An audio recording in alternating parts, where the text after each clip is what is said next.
Hello बच्चों, स्वागत है आपका यूट्यूब चैनल, आपके अपने YouTube channel enthusiasm biology classes में सभी बच्चों का स्वागत है।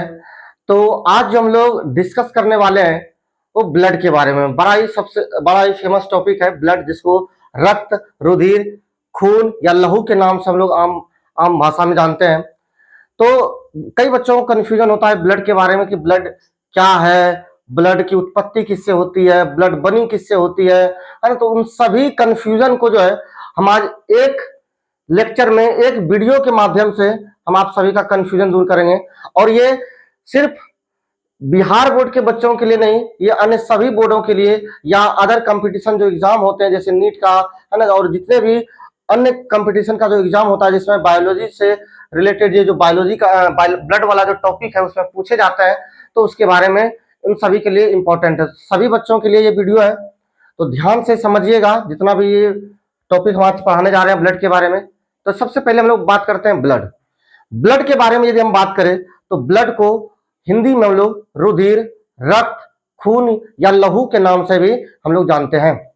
और यदि बात करें कि ब्लड क्या है, तो ब्लड क्या होता है कि हमारे शरीर का एक मुख्य तरल पदार्थ होता है, या कह सकते हैं कि हमारे शरीर का एक मुख्य द्रव होता है, जिसका कार्य क्या होता है, तो जिसका कार्य होता है गैसों का परिवहन करना। जिसका कार्य क्या होता है, गैसों का परिवहन करना। आप सभी बच्चे जानते हो कि जब लोग श्वसन की प्रक्रिया करते हैं, यानी कि सांस अंदर लेते हैं और सांस जो बाहर छोड़ते हैं, यानी कि ऑक्सीजन अंदर लेते हैं, कार्बन डाइऑक्साइड जो बाहर छोड़ते हैं, उन गैसों का परिवहन जो करता है वो कौन करता है, हमारा ब्लड करता है।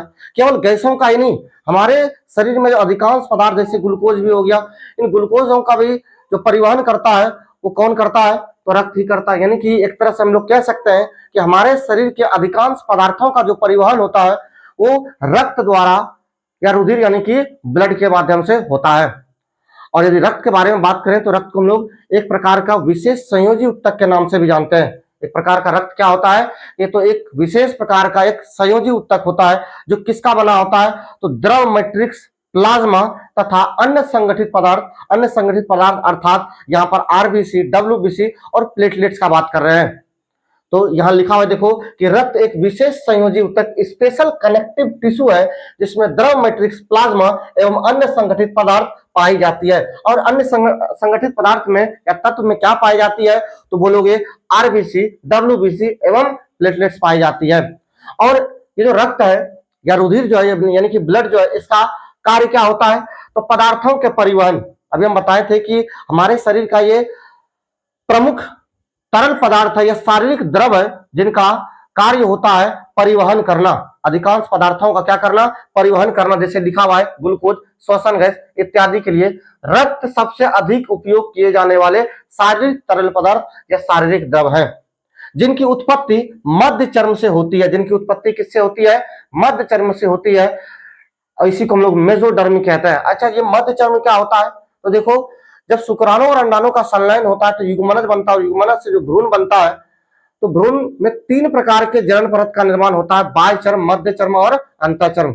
उसी तीनों जनन परत से हमारे शरीर में जितने भी अंग हैं उन सभी अंगों का निर्माण होता है, विकास होता है। उसी में भ्रूण का जो जनन परत का जो मध्य परत होता है जिसे मध्य चर्म यानी कि मेसोडर्म कहते हैं, उसी से हमारे रक्त का और हमारे परिवहन तंत्र अर्थात हृदय का उत्पत्ति होता है ना। तो यहाँ पर रक्त का उत्पत्ति किससे होता है, तो बोलोगे मध्य चर्म या मेसोडर्म से होता है। फिर बात करते हैं हम लोग रक्त का संगठन। रक्त का संगठन किसको कहते हैं, कंपोजिशन ऑफ ब्लड किसे कहते हैं, तो रक्त किन किन चीजों का बना होता है उसी को हम लोग कहते हैं रक्त का संगठन यानी कंपोजिशन ऑफ ब्लड। यदि हम लोग बात करें कि रक्त किन किन चीजों से बना होता है, तो रक्त जो होता है वो प्लाज्मा, द्रव मैट्रिक्स प्लाज्मा का बना होता है, और किसका, तो संगठित पदार्थ का बना होता है। अब इसमें किसका भागीदारी होता है, तो यदि हम लोग द्रव मैट्रिक्स प्लाज्मा का बात करें तो 55% भागीदारी होता है, जबकि अन्य संगठित पदार्थ का यदि बात करें तो 45% भागीदारी होता है। हम क्या बात कर रहे हैं, यहां पर रक्त का संगठन का बात कर रहे हैं, जिसमें हम क्या बताएं कि द्रव मैट्रिक्स जो प्लाज्मा होता है उसका 55% भागीदारी होता है, जबकि अन्य संगठित पदार्थ अर्थात डब्ल्यूबीसी, आरबीसी और प्लेटलेट जो होता है उसका मात्र 45% भागीदारी होता है। यानी कि ज्यादा भागीदारी किसका होता है, तो प्लाज्मा का होता है। यदि हम सबसे पहले प्लाज्मा के बारे में बात करें तो प्लाज्मा जो होता है वो गाढ़ा होता है। प्लाज्मा क्या होता है? गाढ़ा होता है, और उसका जो रंग होता है वो हल्के पीले रंग का होता है। वो क्या होता है बताओ? तो गाढ़ा होता है एवं हल्के पीले रंग का होता है। और यदि बात करें कि ये जो प्लाज्मा है जो कि रक्त के निर्माण में 55% भागीदारी है, ये प्लाज्मा बना किसका होता है? प्लाज्मा में होता क्या है? तो प्लाज्मा जो है, प्लाज्मा में 90 से 92%, 90 to 92% जो होता है वो जल होता है, जबकि 6 से 8% जो होता है वो प्रोटीन होता है। हम क्या बात कर रहे हैं कि प्लाज्मा जो 55% भागीदारी रहता है रक्त के संगठन में, रक्त के निर्माण में, उसमें से प्लाज्मा किसका बना होता है? तो जल का बना होता है और प्रोटीन का बना होता है, जिसमें जल कितना होता है? तो 90 से 92% होता है, जबकि प्रोटीन कितना होता है? तो 6 से 8% होता है। अभी जो प्रोटीन होते हैं इसमें मुख्यतः 3 प्रकार के प्रोटीन होते हैं। रक्त प्लाज्मा में कितने प्रकार के प्रोटीन होते हैं बताओ बच्चों? तो 3 प्रकार का होता है। पहला होता है फाइब्रिनोजन, दूसरा होता है ग्लोबुलिन, और तीसरा होता है एल्बुमिन। तो रक्त प्लाज्मा में कितने प्रकार के प्रोटीन होते हैं? तो बोलोगे 3 प्रकार के होते हैं मुख्यतः, फाइब्रिनोजन, ग्लोबुलिन और एल्बुमिन। तो ये तो हम लोग बात कर लिए रक्त के संगठन के प्लाज्मा के बारे में, जो कि 55% भागीदारी होता है। जबकि अन्य 45% जो भागीदारी होता है वो अन्य संगठित पदार्थ का होता है, जिसमें क्या क्या आता है? जिसमें आरबीसी आता है, डब्ल्यूबीसी आता है और प्लेटलेट्स आता है। आरबीसी जिसे हम लोग रेड ब्लड सेल्स कहते हैं, डब्ल्यूबीसी जिसे हम लोग व्हाइट ब्लड सेल्स कहते हैं, और प्लेटलेट्स। तो इन तीनों को हम लोग क्या कहते हैं? संगठित पदार्थ कहते हैं। और इन तीनों को जो संगठित पदार्थ कहते हैं, इसकी भागीदारी रक्त के संगठन में या रक्त के निर्माण में कितना प्रतिशत होता है बताओ बच्चों? तो बोलोगे 45% होता है। अब यदि हम लोग बात करें इनका मात्रा, ये जो आरबीसी, डब्ल्यूबीसी और ये जो प्लेटलेट्स है, अन्य संगठित पदार्थ जो है, ये तीनों जो हमारे ब्लड के निर्माण में भागीदारी होते हैं, और इसका मात्रा कितना होता है? तो यदि सबसे पहले हम लोग आरबीसी का बात करें तो आरबीसी का जो मात्रा होता है वो 5 से 5.5 मिलियन पर एमएम क्यूब होता है। कितना? 5 से 5.5 मिलियन पर एमएम क्यूब होता है। यानी कि 50 से 55 मिलियन, 5 से 5.5 मिलियन का मतलब क्या है? 50 से 55 लाख, मिलियन नहीं लाख, 50 से 55 लाख जो है पर मिलीमीटर क्यूब में क्या पाया जाता है? आरबीसी पाया जाता है। जबकि डब्ल्यूबीसी का बात करें तो आरबीसी की तुलना में, आरबीसी की अपेक्षा में बहुत कम पाया जाता है। कितना? तो मात्र 6 से 8,000 पर एमएम क्यूब। जो वही यदि हम लोग प्लेटलेट्स का बात करें तो 1.5 से 3.5 लाख, 1.5 से 3.5 लाख पर एमएम क्यूब पाया जाता है प्लेटलेट्स। यानी कि हम लोग कह सकते हैं कि सबसे अधिक जो पाया जाता है, सबसे अधिक जो पाया जाता है वो क्या पाया जाता है बताओ? आरबीसी। देख लो, ये सबसे क्या है बताओ? अधिक है। और यदि हम लोग बात करें सबसे कम कौन सा संगठित पदार्थ होता है? तो बोलोगे डब्ल्यूबीसी। ये सबसे कम होता है, क्योंकि इससे अधिक हमारा यहाँ पर देख सकते हो क्या है बताओ? हमारा प्लेटलेट्स है कितना है? तो 1.5 से 3.5 है। तो देख लो कि रक्त के संगठन में, रक्त के निर्माण में जो 45% संगठित पदार्थ भाग ले रहा है, उसमें से सबसे अधिक कौन लेता है भाग? तो आरबीसी। उसके बाद कौन? प्लेटलेट्स। और सबसे कम कौन? तो बोलोगे डब्ल्यूबीसी। तो ये हम लोग बात किए संगठित पदार्थ के बारे में। अब यदि हम लोग एक एक करके सबसे पहले इन तीनों प्रोटीन के बारे में पढ़ें। किन तीनों प्रोटीन के बारे में यहां पर बात कर रहे हैं? तो फाइब्रिनोजन का, ग्लोबुलिन का और एल्बुमिन का बात कर रहे हैं। किसका बात कर रहे हैं? इन तीनों प्रोटीन के कार्य का, जो कि ये किसमें पाया जाता है? तो ये प्लाज्मा में पाया जाते हैं। इन तीनों प्रोटीन का यदि कार्य का हम लोग बात करें तो एक एक करके हम लोग यदि सबसे पहले फाइब्रिनोजन का बात करते हैं। सबसे पहले किसका बात करते हैं बताओ? फाइब्रिनोजन का बात करते हैं। आगे क्यों नहीं बढ़ रहा है?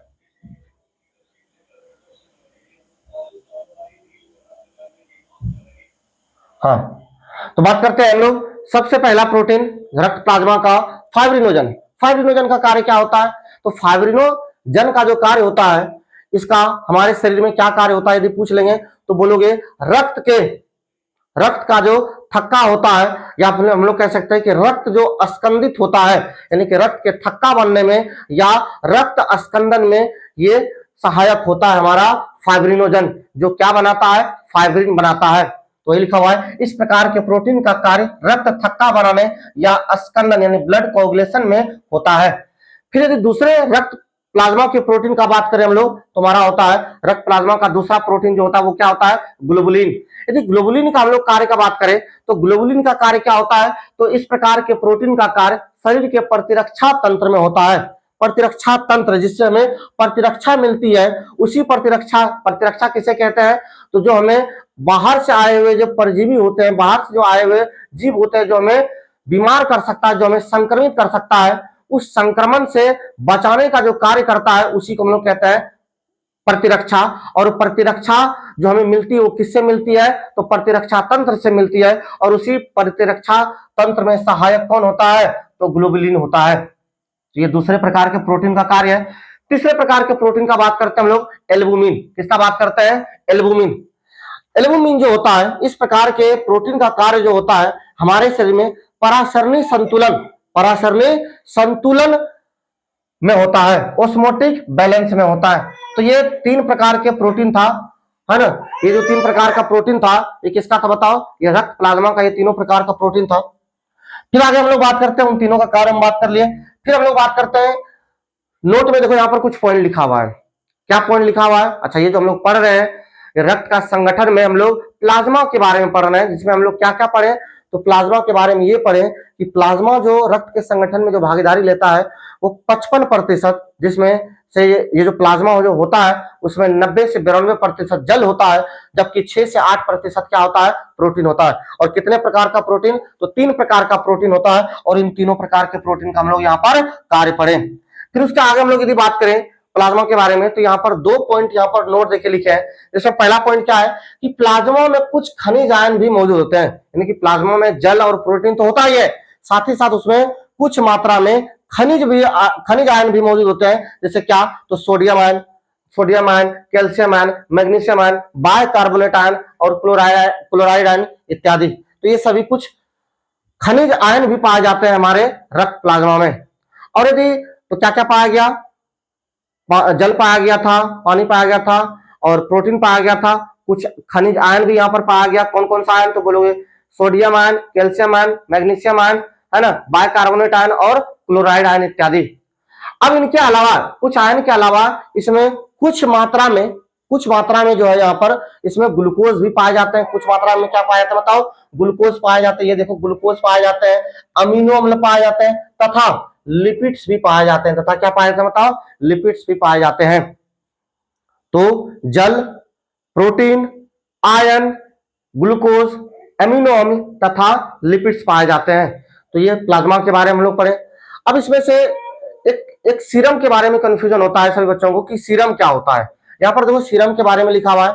सीरम किसे कहते हैं, तो रक्त प्लाज्मा से यदि हम लोग स्कंदन कारक को हटा देते हैं, रक्त प्लाज्मा से यदि हम लोग स्कंदन कारक को हटा देते हैं तो उसी को हम लोग क्या कहते हैं, सीरम कहते हैं। उसी को क्या कहते हैं, सीरम। अब सवाल आता है कि ये स्कंदन कारक क्या होता है, ये स्कंदन कारक क्या होता है, तो बोलोगे स्कंदन कारक जो होता है वो होता है फाइब्रिनोजन। अभी बताए थे कि फाइब्रिनोजन जो प्रोटीन होता है, फाइब्रिनोजन जो प्रोटीन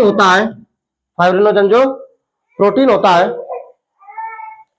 उसका कार्य क्या होता है, तो प्रोटीन, इस प्रोटीन का जो कार्य होता है फाइब्रिनोजन का, उसका कार्य होता है रक्त का थक्का करना, यानी कि रक्त के स्कंदन में मदद करना।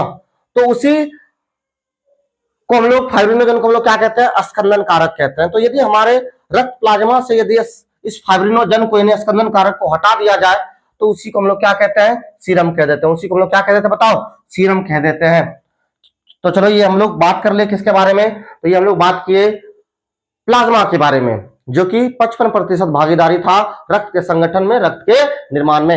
अब हम लोग बात करते हैं संगठित पदार्थ के बारे में, जिसको हम लोग फॉर्म्ड एलिमेंट कहते हैं। और ये संगठित पदार्थ है, ये रक्त के निर्माण में कितना प्रतिशत भागीदारी था इसका बताओ, तो 45%। जिसमें से 3 चीजों के बारे में हमें पढ़ना होता है। क्या क्या था संगठित पदार्थ में, आरबीसी, डब्ल्यूबीसी और प्लेटलेट्स। तो सबसे पहले हम लोग यहाँ पर पढ़ेंगे आरबीसी के बारे में। आरबीसी, यदि हम लोग बात आरबीसी का करते हैं तो इसका पूरा नाम क्या होता है, रेड ब्लड सेल्स। क्या होता है, रेड ब्लड सेल्स, जिसको हम लोग इरिथ्रोसाइट्स भी कहते हैं, जिसे हम लोग क्या कहते हैं, इरिथ्रोसाइट्स भी कहते हैं। और हिंदी में लाल रक्त कोशिकाएं या लाल रक्त तनिकाएं कह देते हैं। तो ये तो आरबीसी का हम लोग पूरा नाम का बात किए। अब आरबीसी का ये पूरा नाम हो गया।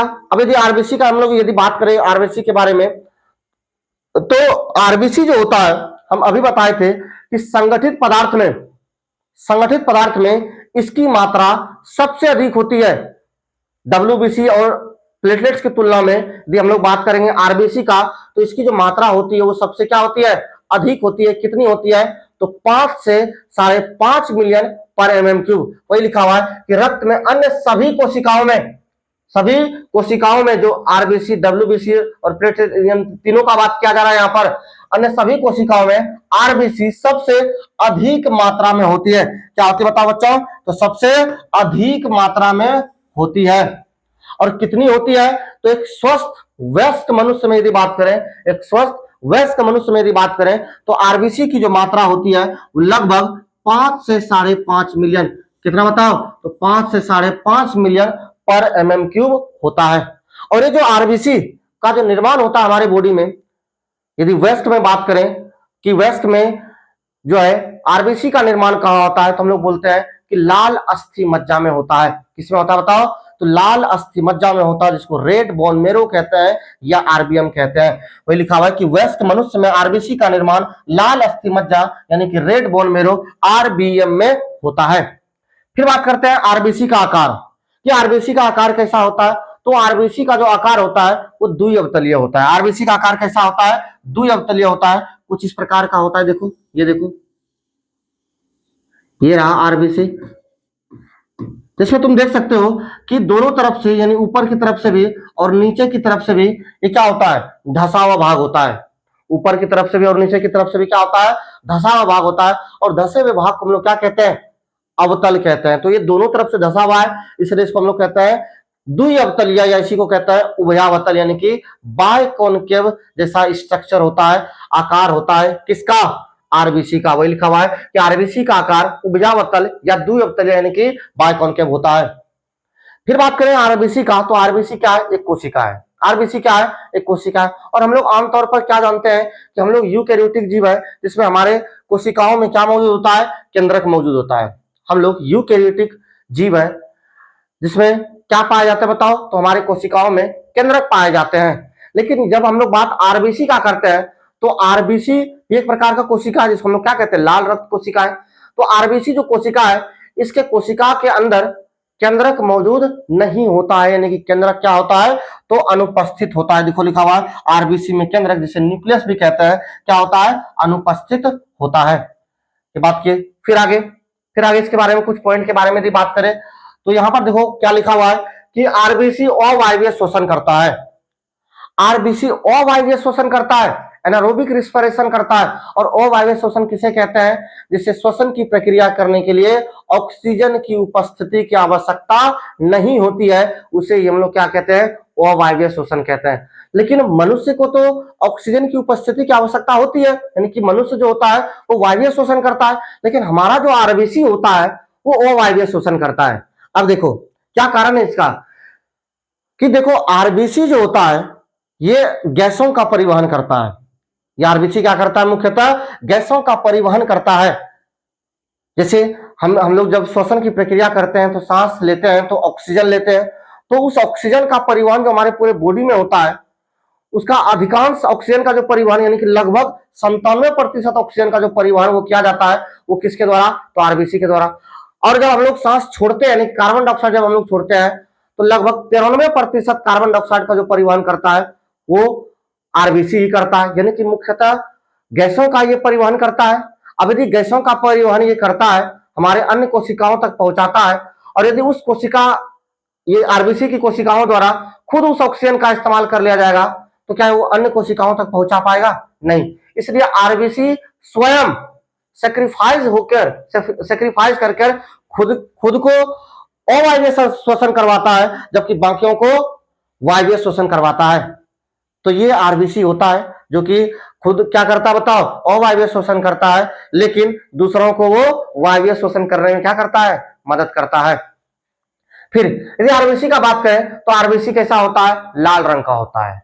अब ये जो आरबीसी लाल रंग का होता है, ये किसके कारण, तो आरबीसी लौह युक्त जटिल प्रोटीन हीमोग्लोबिन के कारण, हम क्या बोल रहे हैं कि लौह युक्त जटिल प्रोटीन हीमोग्लोबिन की उपस्थिति के कारण आरबीसी किस रंग का होता है, तो बोलोगे लाल रंग का होता है। किस रंग का होता है, लाल रंग का होता है। अब सवाल आता है कि ये जो हीमोग्लोबिन है, ये जो हीमोग्लोबिन है, ये हीमोग्लोबिन क्या होता है। हीमोग्लोबिन एक लवयुक्त युक्त प्रोटीन होता है। हीमोग्लोबिन क्या होता है, तो लवयुक्त प्रोटीन होता है जो 4 हीम पार्टिकल्स, जो 4 हिम कण का बना होता है। जब हम किसी एक हीमोग्लोबिन का बात करें तो कोई एक हीमोग्लोबिन जो है कितने हिम कण का बना होता है, तो बोलोगे 4 हिम कण का बना होता है। एक हीमोग्लोबिन का यहां पर बात कर रहे हैं कि एक हीमोग्लोबिन कितने हिमकण का बना होता है, तो 4 हिमकण का बना होता है। अब सवाल आता है कि ये हिमकण क्या होता है, हिमकण किसका बना होता है, तो हिमकण जो होता है वो आयरन एवं ग्लोबिन चेन, जो कि एक प्रकार के प्रोटीन का चेन बना होता है, इन दोनों से मिलकर हिमकण का निर्माण होता है। लिखा हुआ है कि आयरन एवं ग्लोबिन चेन का बना होता है क्या, हिमकण। तो यहां पर हमारा जो हीमोग्लोबिन है वो तो 4 हिमकण का बना होता है, यानी कि 4 आयरन होगा, 4 ग्लोबिन चेन होगा। हम क्या बोल रहे हैं कि एक हिमकण यदि आयरन एवं ग्लोबिन चेन का बना होता है और हमारा हीमोग्लोबिन 4 हिमकण का बना होता है, तो इसका मतलब यही हुआ ना कि एक हीमोग्लोबिन में 4 आयरन होगा, 4 ग्लोबिन चेन होगा। ये देख लो 4 आयरन, 1 2 3 4 आयरन है, प्लस 4 ग्लोबिन चेन भी है, 1 2 3 4।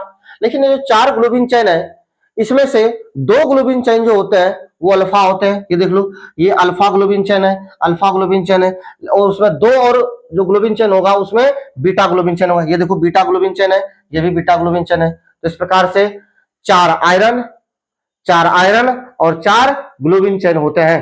4 आयरन और 4 क्या होता है बताओ, ग्लोबिन चेन होते हैं, जो 4 हिमकण का निर्माण करता है और 4 हिमकण मिलकर एक हीमोग्लोबिन का निर्माण करता है।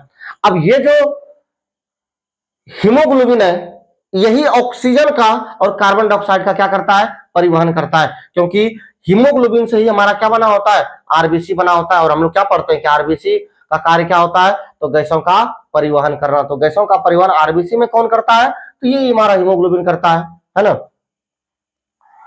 फिर आगे बात करते हैं हम लोग, क्या देखो लिखा हुआ है कि एक स्वस्थ मनुष्य में, एक स्वस्थ मनुष्य में यदि बात करें, यहां पर एक स्वस्थ मनुष्य का बात किया जा रहा है कि प्रति 100 मिलीलीटर रक्त में ये जो हीमोग्लोबिन है, ये जो हीमोग्लोबिन है वो कितना पाया जाता है, तो बोलोगे कितना, तो 12 से 16 ग्राम, या औसतन हम लोग बोलते हैं कितना, एवरेज कितना होता है, 15 ग्राम। यानी कि यदि कोई व्यक्ति स्वस्थ है तो उसके 100 मिलीलीटर रक्त में हीमोग्लोबिन की जो मात्रा होती है वो कितनी होती है, तो 12 से 16 ग्राम होती है। यानी कि एवरेज में यदि बात करें, औसत में यदि बात करें तो वो 15 ग्राम हीमोग्लोबिन पाया जाता है। और आरबीसी का उपयोग जो होता है वो मुख्य रूप से क्या होता है, तो गैसों के परिवहन के रूप में किया जाता है। मैं भी बताए थे कि ऑक्सीजन का परिवहन करना, कार्बन डाइऑक्साइड का परिवहन करना, यानी कि ये जो श्वसन गैस जो होते हैं इनका परिवहन मुख्य रूप से कौन करता है, तो हमारा आरबीसी करता है, आरबीसी का हीमोग्लोबिन करता है। फिर आरबीसी का जीवन काल का बात करते हैं, आरबीसी का किसका बात करते हैं बताओ, जीवन काल का बात करते हैं। तो आरबीसी का जो जीवन काल होता है वो औसतन 120 दिनों का होता है। कितना होता है बताओ, 120 दिनों का होता है। यानी कि 120 दिनों के बाद, जब ये आरबीसी का निर्माण कहाँ हुआ था, लाल अस्थि मज्जा में, यानी कि आरबीसी का निर्माण लाल अस्थि मज्जा में हुआ, उसका कार्य जो भी था उसने किया, लेकिन ठीक 120 दिनों के बाद लगभग क्या हुआ, उसकी मृत्यु हो गई। अब जो आरबीसी का जो मृत्यु हुआ वो हमारे ही शरीर के एक भाग में, एक अंग में जो है जाकर जमा होता है, जिसे हम लोग स्प्लीन कहते हैं। जिसे हम लोग क्या कहते हैं, स्प्लीन कहते हैं, प्लीहा कहते हैं। तो आरबीसी बना कहां, कहां बना, लाल अस्थि मज्जा में। वो दफन कहां हो रहा है, तो वो प्लीहा में हो रहा है, स्प्लीन में हो रहा है। इसलिए उस प्लीहा को, उस स्प्लीन को हम लोग आरबीसी का कब्रिस्तान कहते हैं। आरबीसी का क्या कहते हैं बताओ बच्चों, कब्रिस्तान कहते हैं। इसलिए लिखा हुआ है कि मृत आरबीसी प्लीहा में दफन होता है, इसलिए प्लीहा यानी स्प्लीन को आरबीसी का कब्रिस्तान यानी कि ग्रेवयार्ड भी कहा जाता है। ग्रेवयार्ड यानी कि कब्रिस्तान कहा जाता है, क्योंकि कब्रिस्तान में क्या होता है कि मुर्दों को दफन किया जाता है, मृत शरीर को जो है दफन किया जाता है। उसी प्रकार से हमारे बॉडी में जब कोशिकाएं मरती है, कौन सी कोशिकाएं, तो रेड ब्लड सेल्स, लाल रक्त कोशिकाएं, आरबीसी जब मरती है 120 दिनों के बाद, तो वो भी हमारे बॉडी के किसी भाग में, किसी अंग में जाकर जमा होता है, जिसे हम लोग क्या कहते हैं बताओ, प्लीहा कहते हैं, स्प्लीन कहते हैं। इसलिए स्प्लीन को या प्लीहा को हम लोग क्या कहते हैं, तो आरबीसी का ग्रेवयार्ड कहते हैं, कब्रिस्तान कहते हैं। तो ये हम लोग बात की किसके बारे में, आरबीसी के बारे में।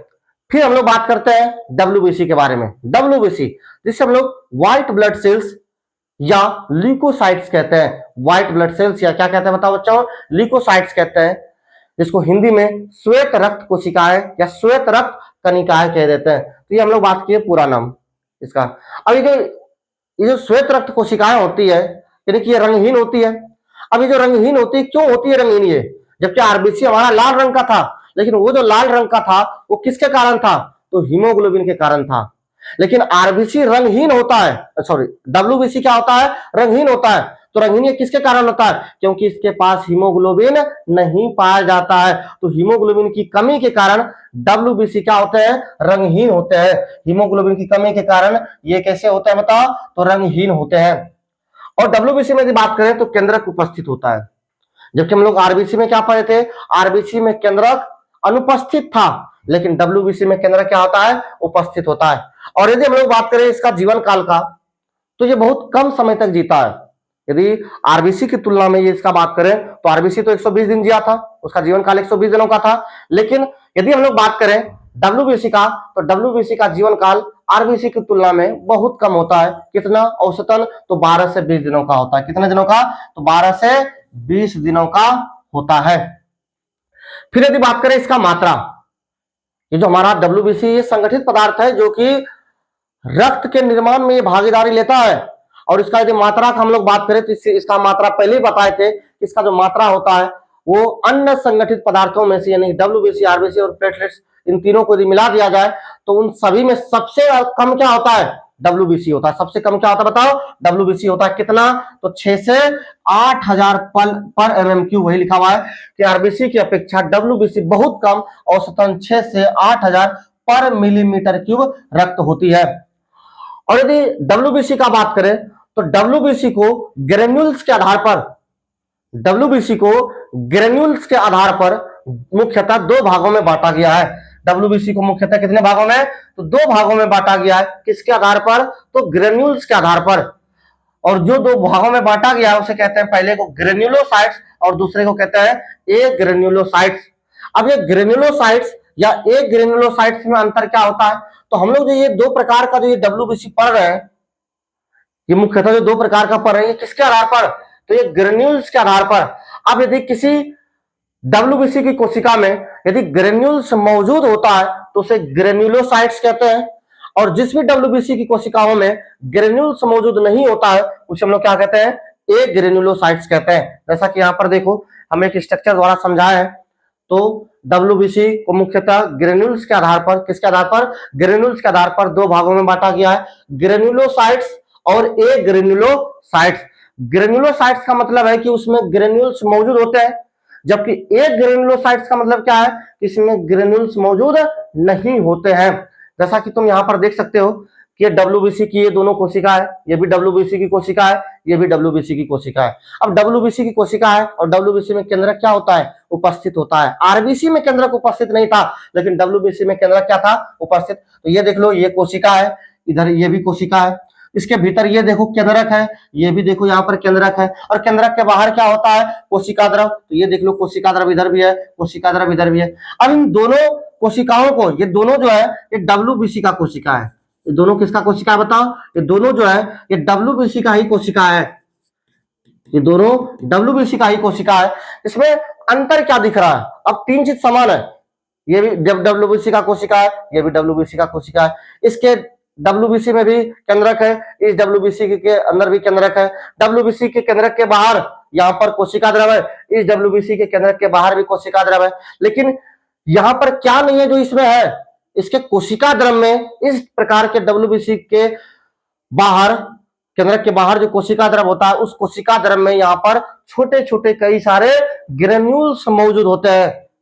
छोटे छोटे क्या मौजूद होते हैं, ग्रेन्यूल्स मौजूद होते हैं, जबकि यहाँ पर ग्रेन्यूल्स मौजूद नहीं होता। इसलिए यहाँ पर देखो लिखा है कि ग्रेन्यूल्स मौजूद होते हैं, जिसे ग्रेन्युलोसाइट्स कहा जाता है, और यहाँ पर ग्रेन्यूल्स मौजूद नहीं होते हैं, इसलिए इस कोशिका को क्या कह देते हैं, ए ग्रेन्युलोसाइट्स। तो हम लोग क्या देखें कि डब्ल्यूबीसी के मुख्यतः कितने प्रकार होते हैं, दो प्रकार होते हैं। किसके आधार पर, तो बोलोगे ग्रेन्यूल्स के आधार पर। यदि किसी में ग्रेन्यूल्स होगा तो ग्रेन्युलोसाइट्स, यदि किसी में ग्रेन्यूल्स मौजूद नहीं होगा तो ए ग्रेन्युलोसाइट्स होता है। हम लोग एक एक करके बात करते हैं। पहले बात करते हैं ग्रेन्युलोसाइट्स के बारे में। सबसे पहले किसके बारे में बात करते हैं, तो ग्रेन्युलोसाइट्स के बारे में बात करते हैं। अभी हम बताए थे कि ग्रेन्युलोसाइट्स किसे कहते हैं, तो जिस डब्ल्यूबीसी की कोशिका में ग्रेन्यूल्स मौजूद होता है उसे ही हम लोग क्या कहते हैं, ग्रेन्युलोसाइट्स कहते हैं। और ग्रेन्युलोसाइट्स के का यदि बात करें तो ग्रेन्युलोसाइट्स के आधार पर डब्ल्यूबीसी 3 प्रकार का होता है। देखो लिखा हुआ है इसके आधार पर डब्ल्यूबीसी कितने प्रकार के होते हैं, बताओ। डब्ल्यूबीसी जो है 3 प्रकार के होते हैं। किसके आधार पर, तो ग्रेन्युलोसाइट्स के आधार पर। हम लोग अभी बात करेंगे आगे एक ग्रेन्युलोसाइट्स के बारे में। यहां सबसे पहले ध्यान दो, हम ग्रेन्युलोसाइट्स के बारे में बात कर रहे हैं जिसमें ग्रेन्यूल्स मौजूद होता है और इसके आधार पर डब्ल्यूबीसी कितने प्रकार के होते हैं, तो डब्ल्यूबीसी 3 प्रकार के होते हैं। डब्ल्यूबीसी कितने प्रकार के, 3 प्रकार के होते हैं, न्यूट्रोफिल, यूसिनोफिल और बेसोफिल। क्या क्या हम बोले बताओ, न्यूट्रोफिल, यूसिनोफिल और बेसोफिल होता है। अब सबका हम मात्रा भी यहां पर देखो लिखे हुए हैं। न्यूट्रोफिल कितना होता है, तो सबसे अधिक होता है। सबसे अधिक में कितना प्रतिशत, तो 60 से 65%। दूसरा प्रकार का जो ग्रेन्युलोसाइट्स है वो क्या बताओ, इस्नोफिल, कितना प्रतिशत, 2 से 3%। जबकि तीसरा प्रकार का जो है वो होता है बेसोफिल, कितना, तो सबसे कम होता है 0.5 से लेकर 1% होता है। तो देख लो यहाँ पर हम लोग ग्रेन्युलोसाइट्स के बारे में पढ़ रहे हैं जो कि डब्ल्यूबीसी का पहला प्रकार है। और इस ग्रेन्युलोसाइट्स के आधार पर हम लोग डब्ल्यूबीसी का कितना प्रकार पढ़ रहे हैं, यहाँ पर 3 प्रकार। डब्ल्यूबीसी का कितना प्रकार, 3 प्रकार। क्या क्या है, तो न्यूट्रोफिल है, इस्नोफिल है और बेसोफिल है। मात्रा कितना है, तो न्यूट्रोफिल का मात्रा 60 से 65% जो सबसे अधिक है, जबकि इस्नोफिल का मात्रा 2 से 3%, जबकि बेसोफिल का मात्रा 0.5 से लेकर 1% होता है जो सबसे कम होता है। जो क्या होता है बताओ, सबसे कम होता है। अब इन तीनों का यदि कार्य का बात करें, तो देखो न्यूट्रोफिल का जो कार्य होता है वो क्या होता है, तो ये भक्षण कोशिका होती है, फेगोसाइटिक सेल होता है।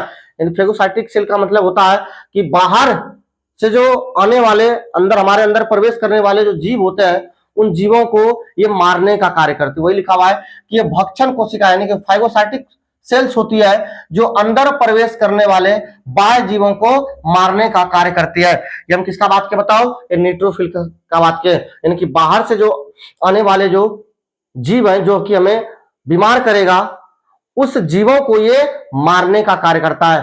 कौन, न्यूट्रोफिल्स। कौन करता बताओ, न्यूट्रोफिल्स।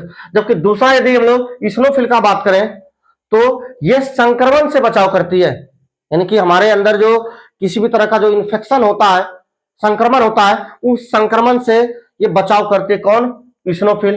तथा एलर्जी प्रतिक्रिया में सम्मिलित होता है। तथा ये किसमें सम्मिलित होता है बताओ, तो एलर्जिक प्रतिक्रिया में, एलर्जिक रिएक्शन में भी ये शामिल होते हैं इस्नोफिल।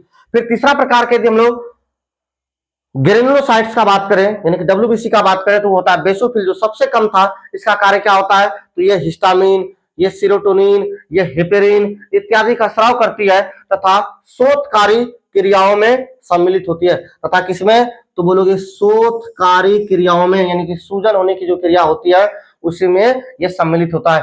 तो ये 3 प्रकार का जो हम डब्ल्यूबीसी पढ़े वो किसका 3 प्रकार पढ़े, तो ग्रेन्युलोसाइट्स का पढ़े। अब डब्ल्यूबीसी का 2 प्रकार हम लोग और पढ़ते हैं। डब्ल्यूबीसी का 2 प्रकार हम लोग और पढ़ते हैं, लेकिन जो डब्ल्यूबीसी का 2 प्रकार हम लोग पढ़ते हैं वो किसके आधार पर, तो ए ग्रेन्युलोसाइट्स के आधार पर, जिसमें ग्रेन्यूल्स मौजूद नहीं था। और वो कौन से 2 प्रकार होते हैं, तो पहला होता है लिम्फोसाइट्स जिसका मात्रा 20 से 25% होता है, जबकि दूसरा होता है मोनोसाइट्स। दूसरा क्या होता है बताओ, मोनोसाइट, जिसका मात्रा कितना होता है, तो 6 से 8%। अब यहां पर सबसे पहले लोग लिम्फोसाइट्स का बात करें जिसकी मात्रा 20 से 25% है, तो इसका 2 प्रकार होता है लिम्फोसाइट्स का, बी लिम्फोसाइट्स और टी लिम्फोसाइट्स। और ये जो बी लिम्फोसाइट्स और ये जो टी लिम्फोसाइट्स है, ये दोनों प्रकार की कोशिकाएं जो होती है ये प्रतिरक्षा, हमारे शरीर के प्रतिरक्षा के लिए उत्तरदायी होते हैं। ये किसके लिए उत्तरदायी होते हैं बताओ, हमारे शरीर के प्रतिरक्षा के लिए उत्तरदायी होते हैं। ये लिखा हुआ है कि ये दोनों प्रकार के लिम्फोसाइट शरीर के प्रतिरक्षा के लिए उत्तरदायी होते हैं। ये लिम्फोसाइट्स के बारे में बात किए। फिर एक ग्रेन्युलोसाइट्स का हम लोग दूसरा प्रकार हम लोग पढ़ते हैं क्या, मोनोसाइट्स। अब जो मोनोसाइट जो है ये भी भक्षण कोशिका के रूप में कार्य करती है, जो अंदर प्रवेश करने वाले बाहर से जो आते हैं जीव उसे मारने का कार्य करती है। और यही कार्य जो है हमारे ग्रेनुलोसाइट्स के न्यूट्रोफिल्स का भी कार्य था, यानी कि ग्रेनुलोसाइट्स में न्यूट्रोफिल्स का और एक ग्रेनुलोसाइट्स में मोनोसाइट्स का कार्य क्या होता है, समान होता है। क्या कार्य होता है, तो ये भक्षक कोशिका होती है जो अंदर प्रवेश करने वाले बाहर से जो जीव होते हैं उसे मारने का कार्य करती है। तो ये हम लोग किसके बारे में पढ़े बताओ, तो ये हम लोग डब्ल्यूबीसी के बारे में पढ़े। अब इसका हम लोग लास्ट पढ़ते हैं, संगठित पदार्थ का क्या, तीसरा नंबर प्लेटलेट्स। संगठित पदार्थ में 3 था, पहले आरबीसी पढ़े, फिर डब्ल्यूबीसी और फिर प्लेटलेट्स के बारे में। अब यदि बात करें हम लोग प्लेटलेट्स के बारे में, तो प्लेटलेट्स को हम लोग थ्रोम्बोसाइट्स के नाम से भी जानते हैं। किसके नाम से, थ्रोम्बोसाइट्स के नाम से भी जानते हैं। और इसका यदि मात्रा का बात करें तो इसका मात्रा कितना था बताओ, तो रक्त में इनकी जो संख्या थी, इनकी जो मात्रा थी वो 1.5 से लेकर 3.5 लाख, यानी 1.5 से 3.5 लाख पर mm³। इसकी मात्रा कितनी होती है बताओ हमारे रक्त में, तो 1.5 से 3.5 लाख पर mm³। और यदि बात करें कि जो प्लेटलेट्स होता है ये बनता किससे है, ये प्लेटलेट्स बनता किससे है, तो अस्थि मज्जा में एक विशेष प्रकार का कोशिका होता है जिसे मेगाकैरियोसाइट्स कहते हैं। जिसे क्या कहते हैं, मेगाकैरियोसाइट्स। देखो यहां पर लिखा हुआ है मेगाकैरियोसाइट्स। तो मेगाकैरियोसाइट जो लाल अस्थि मज्जा की क्या है बताओ, एक विशेष कोशिका है। उसी में जब विखंडन होता है, उसी में जब क्या होता है बताओ, विखंडन होता है, उसके टुकड़े का जब विखंडन होता है तो उसी विखंडन से क्या बनती है, तो प्लेटलेट्स बनती है। तो ये मेगाकैरियोसाइट्स के टुकड़े के विखंडन से बनती है। और मेगाकैरियोसाइट्स क्या है, तो बोलोगे यह लाल अस्थि मज्जा की एक विशेष कोशिका होती है। तो लाल अस्थि मज्जा की जो विशेष कोशिका मेगाकैरियोसाइट्स है, उसी के टुकड़े के विखंडन से क्या बनती है, तो छोटे छोटे कण जैसे प्लेटलेट्स बनते हैं, जिनकी मात्रा रक्त में कितनी होती है, तो बोलोगे 1.5 से 3.5 लाख पर mm³ होती है। और इसका कार्य क्या होता है, प्लेटलेट्स का कार्य क्या होता है, तो प्लेटलेट्स का कार्य जो मुख्य रूप से होता है वो हमारे रक्त के स्कंदन में होता है। रक्त के स्कंदन का मतलब होता है कि रक्त के थक्का बनने में जो मदद करता है वो कौन करता है, प्लेटलेट्स। अब देखो रक्त के थक्का करने में मदद कौन किया था, रक्त प्लाज्मा का जो प्रोटीन था हमारा फाइब्रिनोजन, वो भी किया था। तो फाइब्रिनोजन जो रक्त प्लाज्मा में पाया गया था, और अन्य संगठित पदार्थ में जो हमारा प्लेटलेट्स है या इसी को हम लोग जो थ्रोम्बोसाइट्स कहते हैं, ये दोनों मिलकर रक्त के थक्का करने में क्या करता है, मदद करता है। लिखा हुआ है कि प्लेटलेट्स रक्त को थक्का बनाने या स्कंदन में क्या होता है, सहायक होता है। लेकिन किसी व्यक्ति में यदि किसी व्यक्ति में मान के चलो कि प्लेटलेट्स की कमी हो गई, और यदि प्लेटलेट्स की कमी हो जाएगी और उस व्यक्ति को मान के चलो कि कहीं कट लग गया, ब्लीडिंग हो रहा है, तो यदि इस प्लेटलेट्स की कमी हो जाएगी और ब्लीडिंग हो रहा है, तो ब्लीडिंग हमारा रुकता कैसे है, तो ब्लीडिंग हमारा कैसे रुकता है, जब वहां पर ब्लीडिंग ब्लड जो होता है वहां पर हमारा थक्का हो जाता है, रक्त जब हमारा स्कंदित हो जाता है तो वहां पर ब्लीडिंग होना क्या होता है, बंद होता है। और ये जो रक्त का जो थक्का होता है उसमें ये मदद करता है, कौन, प्लेटलेट्स। लेकिन यदि इसी प्लेटलेट्स की कमी हो जाएगी, यदि इसी प्लेटलेट्स की क्या हो जाएगी बताओ, कमी हो जाएगी, तो रक्त के थक्का होने में क्या होगा, दिक्कत हो जाएगा। और रक्त के थक्का होने में यदि दिक्कत हो जाएगा तो अत्यधिक रक्त का क्या होगा, स्राव होगा। वही लिखा हुआ है कि प्लेटलेट्स की संख्या में कमी के कारण रक्त स्कंदन में विकृति हो जाती है तथा शरीर से अत्यधिक रक्त का स्राव होने लगता है। तो इसलिए प्लेटलेट्स हमारे रक्त के थक्का होने के लिए बहुत ही आवश्यक कारक होते हैं। और इसकी कमी के कारण क्या हो जाएगा बताओ, रक्त आसानी से है ना थक्का नहीं हो पाएगा, जिसके कारण हमारे शरीर से अत्यधिक मात्रा में रक्त का स्राव होगा। फिर यदि बात करें इसके जीवन काल का, इसका लास्ट पॉइंट हम लोग बात करते हैं जीवन काल का, कि प्लेटलेट्स का जीवन काल कितना होता है। तो प्लेटलेट्स का जो जीवन काल होता है वो बहुत कम होता है, आरबीसी से कम था डब्ल्यूबीसी। आरबीसी का 120 दिन, डब्ल्यूबीसी का 12 से 20 दिन।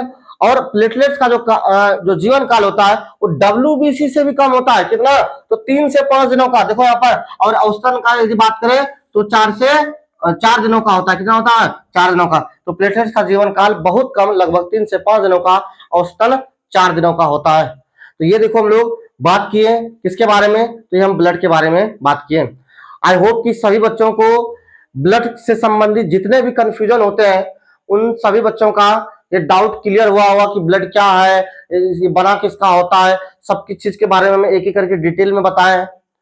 तो आई होप कि आप सभी को ये वीडियो अच्छा लगा होगा। यदि वीडियो अच्छा लगा होगा तो आप इसे लाइक कर सकते हैं और एक छोटा सा प्यारा सा कमेंट कर सकते हैं, जिससे कि हमें मोटिवेशन मिलेगा, जिसके कारण आपको हम और भी ऐसे बढ़िया बढ़िया कॉन्सेप्ट वाले जो है वीडियो ला कर दिया करेंगे। तो आपको आप सभी को मजा आया होगा, इस टॉपिक को पढ़ने में समझ में आया होगा।